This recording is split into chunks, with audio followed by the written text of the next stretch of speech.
Hi అండి, welcome back to శ్రావళహరి channel. ఇవాళ మన రెసిపీ వచ్చేసి టమాటో సాస్ ఇంట్లోనే ఎలా చేసుకోవాలి ఇప్పుడైతే మీకు చూపిస్తానండి. ముందుగా బాగా పండిన ఎర్ర టమాటాలు తీసుకోవాలి. వాటన్నిటిని చిన్న చిన్న ముక్కలుగా కట్ చేసి పెట్టుకోవాలి. చూడండి, ఈ విధంగా కట్ చేసుకొని వీటన్నిటిని మొత్తం మిక్సీ జార్లో తీసుకొని మనం ఉడకబెట్టుకొని అయినా మిక్సీ పట్టుకోవచ్చు. నేనైతే ఇలాగే డైరెక్ట్ వేసుకొని స్మూత్గా పేస్ట్ పట్టుకున్నాను. చూడండి, ఈ విధంగా మిక్సీ చేసుకున్న తర్వాత ఇందులో పిప్పి ఉంటుంది కదా, అది లేకుండా వడబోసుకోవాలి. ఈ విధంగా చూడండి, ఇలా మొత్తం కిందికి స్మూత్లా పేస్ట్ అయితే కిందికి వచ్చేస్తుంది. చూడండి, పిప్పి ఇది మొత్తం తీసుకొని ఒక స్టవ్ పైన పెట్టుకొని ఉడికించుకోవాలి.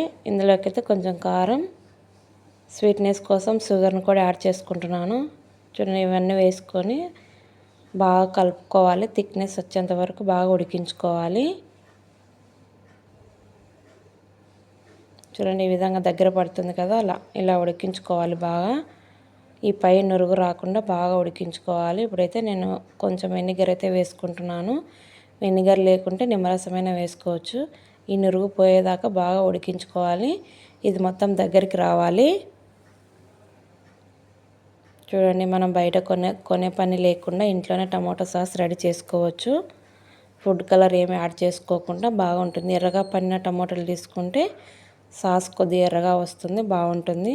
ఇప్పుడైతే ఇది చల్లారిన తర్వాత ఒక డబ్బాలో కానీ మీకు ఏది అవైలబుల్ ఉంటే అది డబ్బాలో పెట్టుకొని ఫ్రిడ్జ్లో స్టోర్ చేసుకుంటే ఎక్కువ రోజులు నిల్వ ఉంటుంది.